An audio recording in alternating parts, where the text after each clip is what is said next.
Oke, ketemu lagi sama Miliarder Boy Channel. Perkenalkan, siapa? Dev, Dev. Dari mana, Dev? saya dari Universitas Ciputra. Wah, ini dari apa? Ciputra nih. Kira-kira hari ini kita mau bahas apa, Dev? Lu mau nanya-nanya apa nih? Nah, ini kan anak muda. Umurnya berapa kalau boleh tahu, Dev? 21. 21 guys. Jadi mau belajar bisnis properti untuk generasi Z, langsung aja nih kita tanya jawab bareng-bareng gitu ya. Ya. Oke, langsung aja deh. Kira-kira lu mau tanya apa nih sama gue? Boleh ini Pak langsung tanya-tanya ya Pak ya? Iya. Tapi sebelum tanya-tanya, lu backgroundnya apa nih? Pernah bisnis apa aja? Atau lu pernah investasi apa aja? Kira-kira lu bisnis apa dulu? Dulu mungkin kalau bisnis ini menggelutinya masih bisnis jualan produk kayak ya semacam MLM gitu Pak. Wah, dulu ya. Sampai sekarang masih? Masih. Oh, sampai sekarang masih jualan produk. Iya. Biasa anak muda udah belajar jualan ya. Dari orang tua apa sendiri, Bro? Sendiri juga. Oh, belajar jualannya gimana tuh dulu? Ya dulu kan MLM biasanya paket ya belinya satu paket gitu. Nah lama-lama mulai lumayan paketnya bisa laku gitu lah. Oh, luar biasa loh anak-anak muda. Terus selain itu apa lagi nih bisnisnya? Sekarang masih merintis jualan baju. Impor barang dari Cina Bang. Apa? Impor barang dari Cina. Impor. Oh. Bajunya dari luar negeri datang ke sini. Nah, Jualnya kemana? jualnya sosial media dan marketplace. Oh. Di Biasanya jual ke Shopee, terus Tokopedia. Kalau cara jualannya gimana deh? Kalau misalnya lu di bisnis itu cara jualannya serba online, berapa persen tuh online? barang ini tergantung ininya Pak. Biasanya pakai metode subsidi silang. Jadi ada barang yang satu barangnya bisa untung 100%, ada juga yang cuma 10 sampai 15%. Oh. Tergantung harganya udah mahal apa murah. Dapat dari suppliernya. Oh, luar biasa loh. Jadi ya memang mungkin anak generasi Z ya harus banyak belajar juga ya tentang bisnis ya. Iya, Iya. karena kebetulan sekolahnya kan bisnis juga. Oh iya, jadi David lu sekolah apa di Ciputra ya? Itu bagi apa namanya? Bisnis ya? Iya, business management. Oh, di bisnis ya. Jadi di Ciputra itu ada yang namanya sekolah bisnis. Betul. Berapa orang tuh, guys? Berapa teman-teman lu? Angkatan yang bisnisnya tuh 500 mungkin. Wah, 500 orang. Tapi sekarang udah nggak sekolah ya, soalnya Online sekolah. oh, work from home semua ya. Terus kalau misalnya nih gue mau tanya nih, selain bisnis kan ada yang namanya investasi tuh. Nah, lu investasi apa aja? Ya namanya masih jadi anak muda Pak, semuanya terjun mulai kripto, robot, saham itu masuk semua. Oh, masuk semua. Pernah cuan? Nah, Pernah rugi? ya sampai sekarang untung enggak. Hah? Enggak. Nggak rugi? Nggak. Kenapa itu kalau nggak? Jarang rugi lah ya, anggapannya jarang rugi. Bahkan nggak pernah rugi. Apa Karena gimana? nggak pernah rugi. Oh, kenapa itu kok bisa nggak pernah rugi? Gimana caranya? Karena ya yang tadi diajarin sebelum ini pernah dengar kontennya ini manajemen resiko gitu guys. Jadi kalau menurut saya punya target nih, dari masuk saham A cuma nargetin 10%, ya udah 10% tarik gitu. Nanti kalau ada momen lagi beli. Jadi sebelum lu invest harus mempelajari manajemen resiko ya, dimana harus target. Kalau udah masuk target ya lepas gitu ya. Betul. Jangan terlalu serakah berarti ya. Iya, dan kalau udah rugi gitu, misalnya beli nih 10.000, harganya jadi 8.000, udah aja anggap duitnya hilang. Oh. Tunggu dia harganya 11.000, 10.000 lagi baru jual. Jadi kalau ketika mengalami kerugian pun ya anggap aja ya duitnya hilang, harus rela ya, karena yang namanya dagang itu, trading itu ada namanya untung dan rugi itu ya. Jadi itu aja guys perkenalan dari Dev. Mungkin Bro Dev ini mau nanya-nanya tentang gua, mungkin apa nih kira-kira yang ditanya? Gini Pak, yang pertama saya ini mau nanya, nah ini kan sebagai anak muda ini mungkin kalau nanya properti ini masih awam gitu. Ya karena yang namanya masih muda, ngeliat harga rumah tuh kan minimal nggak main kayak saham Pak. Mungkin saham ini 1 juta, 10 juta tuh Masih bisa main masih, ya? masih anak sekolahan masih bisa lah. Masih bisa. Nah tapi kalau beli rumah ini kan nggak kebayang gitu Pak. Harganya pun mungkin Harus ngumpulin dulu ya iya, berarti ya kalau rumah ya. Kalau orang-orang biasa tuh maksudnya kayak saya pun 4 tahun kuliah belum tentu selesai kuliah bisa beli rumah. Ya mungkin yang pertama ini apa saja gitu Pak, investasi properti itu modelnya gitu. Oke, modelnya. Jadi kalau menurut gua ya tergantung ya teman-teman, kan ada yang bilang yes atau no, terserah. Jadi kalau menurut gua tuh investasi properti itu yang lu tahu, sebelum gua jawab, yang lu tahu tuh apa aja? Mungkin kalau investasi sendiri ini bisa untuk ke depan gitu Pak, masa tua nanti saya bakal tinggal di situ, atau ya sekedar langsung dipakai aja gitu. Nah, yang lu tahu sekarang investasi apa aja tuh deh? Yang lu tahu? Mungkin cuman apa namanya, sewa menyewa, apa abis dibeli direnov, atau beli tanah direnov gitu. Setahu saya ini ya cuman beli apa barangnya didiemin, nanti harganya kan namanya harga tanah, harga rumah bisa naik sendiri. Ya paling sama disewain lah ya, dikontrakin atau apa. Nah sebenarnya kalau di dalam bisnis properti itu adalah bisnis dasar. Ya kalau misalnya lu contoh, lu beli tanah, terus habis itu dibangun, terus atau ditempatin atau dijual lagi, selisih harga dapat take profit, itu disebut trading properti. Jadi lu beli, dibangun atau beli apa adanya, habis itu dijual lagi, mendapatkan keuntungan dari selisih harga yang sudah ada. Itu yang pertama. Yang kedua, lu bisa dikontrakin atau disewain. Biasanya sih kalau dikontrakin disewain lu bisa yang dapat passive income. Itu yang sebenarnya teman-teman udah tahu gitu deh. Cuman sekalian nanya nih Pak, kalau misalnya orang itu kan biasa nyewain rumah kan udah umum lah Pak. Di jalan pun banyak rumah disewakan. Biasanya orang kalau nyewain rumah ini dasar biayanya ini berapa persen dari harga rumahnya Pak? Biaya apa maksudnya? Misalnya saya nyewain rumah nih, saya mau nyewa di rumah A, harganya 30 juta nih 1 tahun. Nah itu berapa persen dari harga rumahnya Pak? Oke, dari harga rumah. Jadi kalau misalnya biasanya tergantung ya, ada yang sewain rumah, apartemen, atau dibuat kos-kosan. Jadi kalau menurut gua pribadi, ya kalau misalnya lu mau dapatkan keuntungan ya dari hasil sewa, ya lu bisa juga. Biasanya sih 1-2% sebulan. Contoh misalnya apartemen, teman-teman coba deh cek apartemen. Biasanya harganya itu dilihat juga ketika lu mau sewa bro. Daya serap pasarnya berapa? Contoh kita pakai contoh yang di Metropolis, tahu nggak Metropolis itu dekatnya Ubaya ya? Iya. Metropolis itu harga pasarnya, coba kita cek ya, harga pasarnya Metropolis tuh. Nih guys, kita langsung buy data aja ya. Langsung real data hari ini gitu ya Pak. Iya, makanya buy datanya itu teman-teman bisa lihat.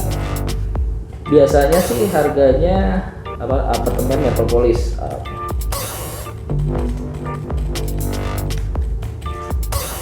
Apartemen Metropolis itu harganya 300 jutaan deh. Nih, harganya 300 jutaan. Iya, betul. Sewanya 2 jutaan. Memang standarnya di sana 2 jutaan karena dekat kos-kosan. Dekat universitas. Di sana lu bayar. Nah, biasanya itu kos-kosan di situ berapa? Lo harus tahu orang ngekos itu di situ berapa.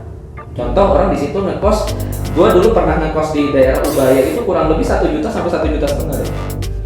Berarti harganya itu mengikuti pasar di sekitar ya? Ya, pasar kos-kosan berapa? Kira-kira paku nggak apa namanya? Beda-beda tipis. Nah, kalau misalnya 2 juta, ya dihitung ternyata 2 juta. Nah, dihitung lagi service charge. Service charge-nya per bulan biasanya 300 sampai 500 ribu. Dibebankan langsung. Beban lagi. Nanti terus bayar yang namanya listrik sama air. Biasanya kurang lebih semuanya jadi 1,5. Jadi total kurang lebih biaya sewa sama itu 4 juta, 3,5 sampai 4 juta. Kira-kira worth it nggak kalau misalnya anak orang kaya mungkin dia tinggal di apartemen tuh. Tapi kalau ya maaf ya, kalau menengah ke bawah ya mungkin dia ngekos. Tapi tetap di Metropolis itu laku sih ya, waktu itu 2,5. Nah kalau misalnya anggap aja 2 juta sampai 2,5 nih per bulannya, itu dapat passive income dari apartemen. Biaya harga rumahnya 385, ada yang berapa sih? 385, ada 285, anggap aja 300 lah ya. Berarti berapa persen? Di bawah 1%. Iya. Jadi 1% untuk mencapai balik modal berarti harus 30 bulan.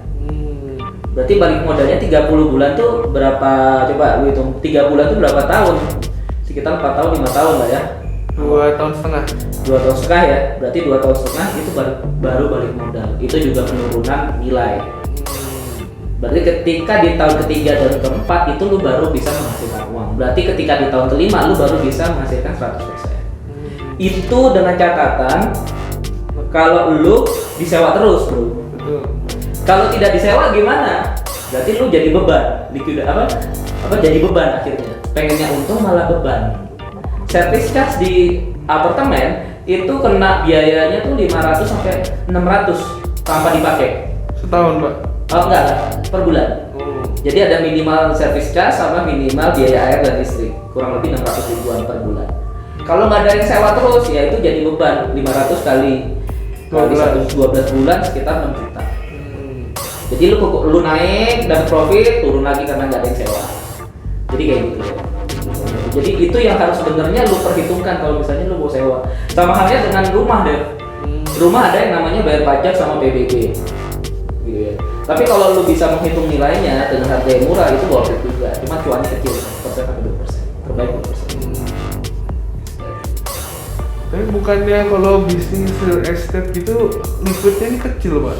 Karena harganya mahal tuh gimana, Pak? Mungkin Oh, liquidnya kecil ya. Liquidnya kecil, maksudnya gimana nih? jadi orang kan kalau misalnya jual mobil tinggal dijual lebih laku cepat. Oh, lebih cepat laku. Iya, jualnya juga kalau mobil kan nggak serahin BPKB, STNK semua selesai. Yang penting tahu ini ya mobilnya ya. Iya, kalau jual rumah kan pindah tangan, AJB, IJB-nya gitu. Gimana, Bayar Pak? pajak lagi apa? Jadi liquidnya tuh lakunya lama lah ya ibaratnya ya. Kalau misalnya di dunia trading kan mungkin liquidnya lebih cepat gitu maksudnya ya. Iya, 1 detik selesai, Pak, liquid. Ya benar. Kalau misalnya di properti memang kelemahannya di liquid. Kelemahannya di liquid sama di waktu deh. Makanya solusinya seperti ini. Jadi lu harus beli tuh beli rumah itu harus benar-benar murah. Nah, gua analisanya kalau misalnya harga pasar, contoh kita cari harga pasarnya ini, lu pengen rumah di mana nih? Cari di mana nih? Daerah. Lu yang lu tahu di mana? Daerah Manyar coba, Pak. Manyar ya. Daerah Manyar itu pasaran rumahnya ini, rumah ya. Ada rumah baru asri idaman Manyar ya. Oh, ini Semarang, Manyar Surabaya. Manyar Surabaya itu harga rumahnya tuh 2M bro. 1M sampai 2M, ada yang 5M, ya paling murah 1,5 sampai 2M. Itu harga pasarnya. Kalau misalnya lu beli harga pasar contoh ya 2M lah, kita anggap aja 2M. Beli harga 2M. Berarti untuk lu mau cari untung berapa kalau misalnya lu modal 2M? Kira-kira yang masuk akal modal 2M lu mau cari untung berapa? 2,5, Pak. 2,5 lah ya, berarti berapa persen tuh? 25% lah ya? Ya. Betul nggak? 25% ya? Nah, berarti lu mau cari untung 25%. Targetnya berapa lama? Kayak tadi kan lu mau ngomong trading nih. Lu kalau main trading, targetnya 10% tuh berapa lama? Coba. 3 bulan lah, 2 sampai 3 bulan. Itu target 10%? Iya. 10%, 3 bulan, 2 bulan lah, 2 bulan lah ya, 10% masuk akal gitu ya. Di dalam dunia properti juga harus ada target, di mana 25% targetnya berapa bulan tuh? Berapa bulan Pak biasanya? Kalau lu biasanya kalau target 25% berapa bulan? Kepengen? Ya 6 bulan laku lah Pak. 3 bulan ya, 3 sampai 6 bulan lah ya. Ya, tergantung dari nilainya ya. Anggap aja terbaik 3 bulan, terburuk 6 bulan. Untuk bisa mencapai rumah properti harga rumah pasar 2M jadi 2,5 M, kira-kira membutuhkan waktu berapa lama? Berapa tuh Pak? Iya, kalau di dunia properti bisa 3 tahun, 5 tahun karena dia diam kan. Beda kan kalau trading kan jual beli kan. Kalau di dunia properti dia diam mengikuti harga pasar, harga daya serap pasar. Semakin banyak yang beli di situ ya semakin naik. Berarti kan nunggu, belum lagi bayar pajak. Biasanya kalau bisa beli aset 2M bayar pajak ini kurang lebih sekitar 100-200 juta tuh. Per tahun tuh Pak? Bukan, pajak pertama. Oh, cuma sekali gitu ya? Pajak pertama itu bayar. Itu sekitar kira pajak pembelinya itu 2%, 2,5%. Jadi kurang lebih 200 jutaan. 200 juta ya, anggap aja lu tawar-tawar 200 juta lah. Berarti lu modal udah 2,2. Lu pengen dapat 2,7 harusnya dari lu jual deh. Nah, 2,7 lu harus berapa lama bisa kayak gitu? Itu kan pertanyaannya ya. Nah, makanya gua punya solusi di mana lu harus jual di bawah harga pasar. Beli di bawah harga pasar. Belinya berapa? Kalau misalnya asetnya lu targetin 2M, ya berarti lu harus beli di bawah 2M. Contoh, gua kalau misalnya standar bisnis gua harga aset 2M belinya 1M deh. Ya, anggap aja balik nama, ya paling balik nama 200 lah, oke lah 1,2 gitu ya. 1,2 terus nanti dijual berapa? Pertanyaan dijual berapa? Dijual 75% aja, berarti dijual sekitar 1,5 lah ya. Modalnya 1,2 ke 1,5 atau 1,6. Untung 25% kan, target 3 bulan sampai 6 bulan. Harga pasar di situ berapa? 2M-an. 2M. Kalau misalnya lu harga pasar di situ daerah situ 2M, lu jual 1,6, kira-kira masuk akal nggak bisa terjual cepet? Cepet Pak, kan belinya 2M harusnya. Harusnya lu beli 2M. Kalau misalnya ada harga pasar, contoh gini deh, Dev. Lu misalnya beli handphone, iPhone, lu kan suka iPhone 13 sekarang berapa harganya? Udah kurang tahu Pak, Nah, mungkin hampir 20 ya? 20 juta lah, anggap Iya. aja. Berarti lu kalau modal yang aman itu bukan 15 juta. 15 juta tuh mau cari untung dekat-dekat sama harga pasar, nggak cepet, liquidnya nggak cepet. Lu beli harus 10 juta. Ya makanya kan harus apa namanya, kalau handphone ya contoh ya 10 juta, lu jual distributor 15 juta. Masuk akal nggak bisa kejual cepet? Iya. Lu cantolin aja di Shopee, Tokopedia. Nih, handphone 15 juta, pasaran 20 juta. Kira-kira seberapa cepet lakunya? Cepet banget pasti. Terus sekali. Walaupun lu di ujung lautan, lu bakalan dikejar dari pembeli itu. Ya sama kayak misalnya lu import barang. Import barang apakah lu beli di harga pasar? Enggak, pasti beda sama harga pasar sini. Ya, contoh lu mau import dari salah satu contoh import lu apa? Belinya berapa? Ya mungkin 40.000, jual 80. Tuh. Kurang harga pasarnya 80, berarti lu harus modal 40 nih, harus beli. Kalau lu ngepres sama harga pasar, misalnya contoh import barang harga pasar anggap aja 80.000, lu beli 60, lu dapat cuan dari mana? Iya, lama lagi bulanannya. Ya kan 60, berarti kan lu harus jual berapa? 80 dong. Iya. Betul nggak? Lu harus jual 80, ya lama. Kalau lu bisa beli harga impor itu 40.000, lu jual 60 kasih distributor, cepat banyak yang ngambil. Itu rahasianya sih, sebenarnya sih sederhana sih Dev. Jadi pertanyaan lu tadi gimana caranya liquidnya biar cepat? Ya lu harus beli di bawah harga pasar. Berarti ilmunya Bang Boy ini bisa dimasukin ke bisnis apapun gitu ya Pak ya? Betul, semuanya bisa apa? Tinggal pertanyaannya adalah lu tahu nggak caranya? Contoh diimpor, lu kalau misalnya diimpor lu tahu nggak caranya? Tahu dong, karena import langsung dari China masuk ke sini barang ya nanti bayar apa namanya bea cukai segala macam, harganya masuk nggak hitung-hitungannya sini, ya. sama sini. Betul. Kalau lu tahu caranya kan berarti lu bisa dapat cuan. Nah pertanyaannya, banyak orang di masyarakat kita itu nggak tahu caranya beli rumah murah. Gitu. Masuk nggak? Masuk akal nggak? Betul, masuk Pak. Ada pertanyaan lagi nggak? Kira-kira yang agak susah gitu loh pertanyaannya, masa gampang banget? Mungkin gini Pak, kan sekarang ini jadi kita sebagai anak-anak muda ini kan nggak kebayang tuh Pak mau cari rumah atau gimana. Kalau untuk anak muda ini Pak, produk rumah yang cocok tuh gimana Pak? Mungkin rumah kayak rumah ukuran berapa atau cocok di apartemen? Kalau baru mau beli rumah tuh gimana Pak? Oke, kalau misalnya beli rumah itu tergantung kebutuhan. Kalau lu misalnya masih muda, belum married, mungkin bisa apartemen. Kalau misalnya lu belum married, apa ya lu di apartemen aja. Harga apartemen kan harganya kisaran 300 sampai 400 juta. Itu lebih apa ya? Kalau menurut gua nih lebih terjangkau. Itu dapat tengah kota lagi, lu mau kemana-mana gampang. Tapi kalau misalnya udah married, itu masih bisa di apartemen. Tapi kalau lu udah punya anak, apalagi anaknya udah gede-gede, otomatis lu harus beli rumah supaya jangka panjangnya. Minimal lu beli rumah 2 lantai. Harga 2 lantai itu kalau di Surabaya kisaran 1M sampai 1,5 M. Nah kita hitung ya, kalau misalnya lu kalau 1,5 M berarti kan DP harus 10% sampai 20%. Nah ini kita hitung guys, masuknya ke griamu.com. Jadi kita juga punya ini sih Dev, apa namanya, aplikasi namanya griamu.com. Itu bisa menghitung, lu bisa ngitung aja sih. Ya sebentar. Ngitung KPR gitu Pak berarti? Iya makanya menghitung KPR. Jadi lu bisa ngitung KPR di griamu.com sih.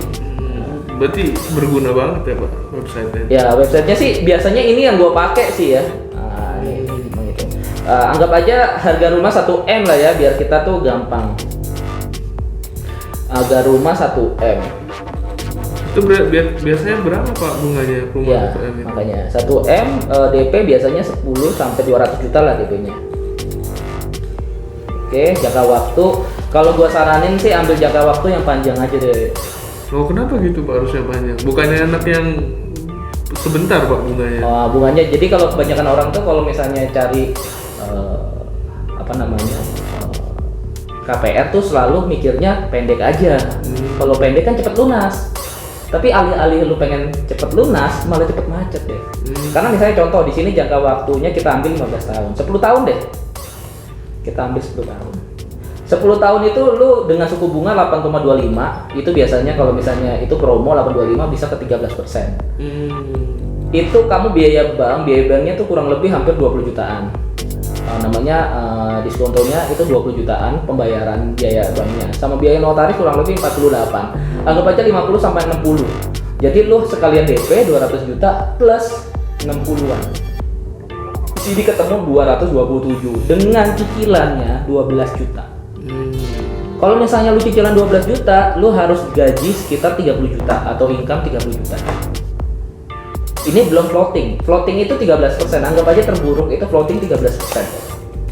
Dari berapa tuh Pak? Nih dari 12 juta ke angka 15 juta. Beda jauh ya, 3 juta sendiri Pak. Mepet. Itu yang menyebabkan kenapa banyaknya kredit macet di dunia perbankan. Karena kebanyakan tuh orang-orang yang pengen KPR udah Pak pas-pasin aja, dimaksimalin. Maksimal berapa? Kalau saya saranin nggak dimaksimalin, diseper lagi. Makanya saya bilang, nah di sini ambil yang 18 ya, 8, ambil 25 tahun.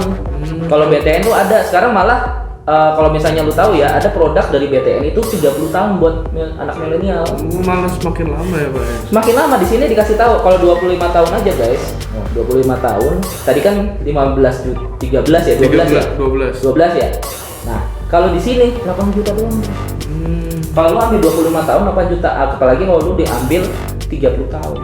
30 tahun mungkin bisa jadi sekitar 5 jutaan. Lumayan, sisanya ditabung itu ya. Nah, sisanya lu tabung. Nah, terus di sini kalau misalnya liquid, dia bilang kalau di BTN juga lu bisa bunganya tuh floatingnya bertahap. Nggak kaget. Jadi contoh 13%. Jadi bertahan 100%. Walaupun 13% pun ketemunya 11 deh. Masih kecil ya. Nah, kalau gaji lu pas, kalau gaji lu 30 juta per bulan, lu ambil yang 25 tahun. Pertama kan cicilan 8 juta. Floating tertinggi itu 11 juta masih nambah. Nah, tapi katanya tadi lu bilang kalau misalnya 25 tahun kan rugi dong, bunganya banyak, bisa 250%. Kalau beli asetnya 1M berarti kan kita belinya kan 3M. Jangan bayar sampai lunas. Terus gimana? Tahu nggak jangan bayar sampai lunas? Kenapa kira-kira? Nggak tahu Pak. Ya kalau jangan bayar sampai lunas, kalau lu bayar sampai lunas, lu rugi kena bunganya 250%. Biar nggak kena gimana caranya Pak? Iya, lu cicil pokoknya dulu. Oh bisa gitu ya Pak ya? Iya, cicil pokoknya. Jadi ketika lu ada duit nih, misalnya contoh lu ada duit ini kan cicilannya 13%, itu 25 tahun 11 juta. Lu ada duit nih 50 juta. Ya kan? Lu ada duit 50 juta, tambahin 50 juta. Yang awalnya tadi 11 juta jadi tinggal 10 juta.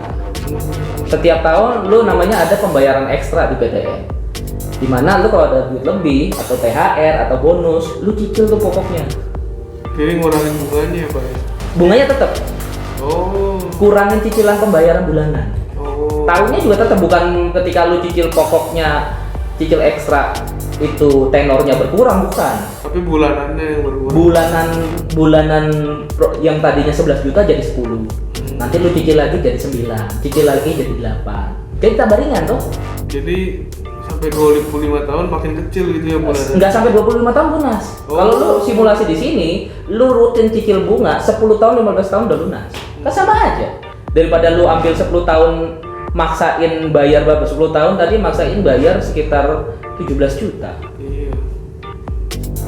10 tahun juga kan sama juga kan? Betul Pak. Tapi kalau misalnya contoh nih kalau di dunia perbankan, pertama nggak mau tahu deh. Lu cicil 15 juta misalnya 10 tahun, lu macet. Kalau 1, lu udah tahu belum? Kalau 1, kalau 2, kalau 3, kalau 4, kalau 5? Belum Pak. Nah, kalau 1 itu lancar. Kalau 2 itu ya teman-teman masih di bawah 90 hari. Jadi itu call 2 teman-teman ya udah kredit macet tapi inilah apa namanya Si lancar. masih lancar tapi kelihatan. Ada yang namanya call 3. Call 3 ini kena BI checking. Kalau lu udah kena BI checking itu mau minjem lagi susah nanti. Nah call 3 itu di atas 90 hari. Ada call 4, call 5 itu udah bertahun-tahun gitu ya ibaratnya.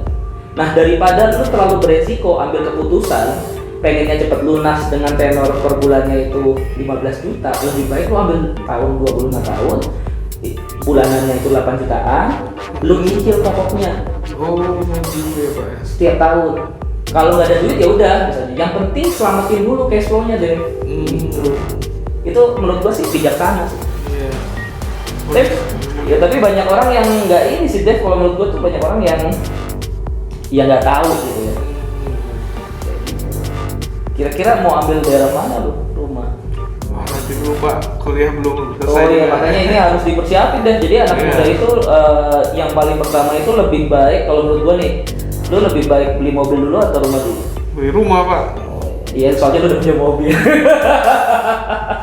Ya tapi lu harus memikirkan beli rumah deh buat anak muda. Betul Pak. Ya, kalau misalnya lu punya pacar, ditanyain sama pacar lu udah punya rumah belum sama apa namanya? Orang tua. Sama orang tua dari calon istri lu kan, rumahnya di mana? Masa lu apa namanya kos-kosan atau apa namanya apartemen? Nah, semakin lu punya rumah, nanti belajar yang namanya investasi deh. Gitu. Kan lu main kripto, main saham, gitu. Lu sisihkan lah buat beli rumah. Ada pertanyaan lagi? Tuh teman-teman, biar teman-teman tambah pinter nih. Iya. Wah, ilmunya hari ini berat sekali ya guys ya. Berat sekali nih buat teman-teman. Jadi memang mungkin itu aja dulu ya. Mungkin kedepannya kalau teman-teman mau tanya-tanya tentang instrumen investasi bisa di kolom komentar sih guys. Ada apa namanya Dev, pesan-pesan mungkin ada pertanyaan terakhir yang mungkin ada unek-unek gitu di lu. Apa ya? Mungkin terakhir ini Pak mau nanya soal pandemi Pak. Oke, Pak. Jadi di pandemi ini kan semua harga hancur Pak. Oh iya. Bukan dari Menarik. iya sampai harga saham juga waktu pertama kali corona semua pasti hancur. Oke. Nah untuk real estate sendiri nih waktu pandemi gimana? Oh iya. Ini pertanyaannya bagus banget. Jadi memang kalau misalnya di dalam dunia real estate itu berkaitan dengan politik sama apa namanya bursa saham dan lain-lain. Jadi berhubungan deh. Jadi kalau misalnya teman-teman mau sukses, teman-teman harus belajar yang namanya politik. Ini gue juga dulu diajarin sama orang-orang kaya.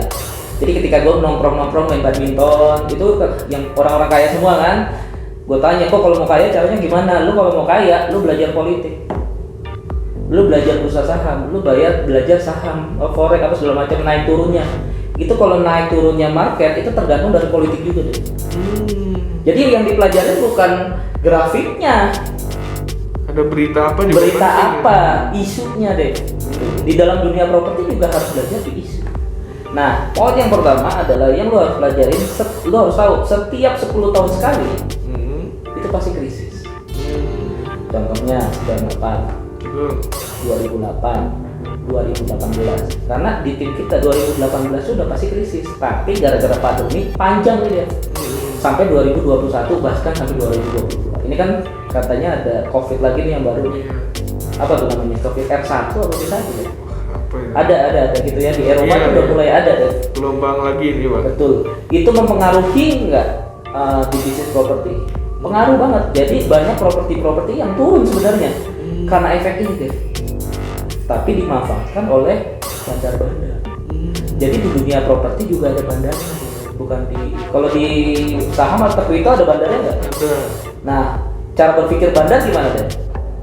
Ya kalau ada barang itu dibeli waktu murah. Iya, waktu murah ya, kebalikan dari market ya, kebalikan dari ini ya, apa namanya, tren market ya. Nah, ada di dunia properti itu, gua jenis investor namanya apa ya? Jenis investor yang kebalikan dari market ya. Tren marketnya apa nih? Oh, tren marketnya naik, Dijual gitu gua ya Pak. jual, sama aja tuh. Tapi ketika tren marketnya turun, beli. Gue beli, jadi sampai bahkan gue beli tuh bisa sampai 30% ya. Ini contoh aja di 2018, gue demi Tuhan ya. Jadi 2018 kan ketika pandemi acur-acuran itu ya, udah 19 ya, itu 19. Tapi krisis kan 2018 sudah mulai ya. Mulai itu ada yang namanya properti itu seperti ini, apa namanya, domino. Trading Bitcoin itu seperti domino. Jadi kalau ada tren turun, itu turun semua. Sama kalau ketika di dalam bisnis ada kredit macet, itu pasti ikut macet semua nanti. Itu gua beli sampai daerah UPN, itu harga pasarnya 3M. Gua bisa beli cuma 1M.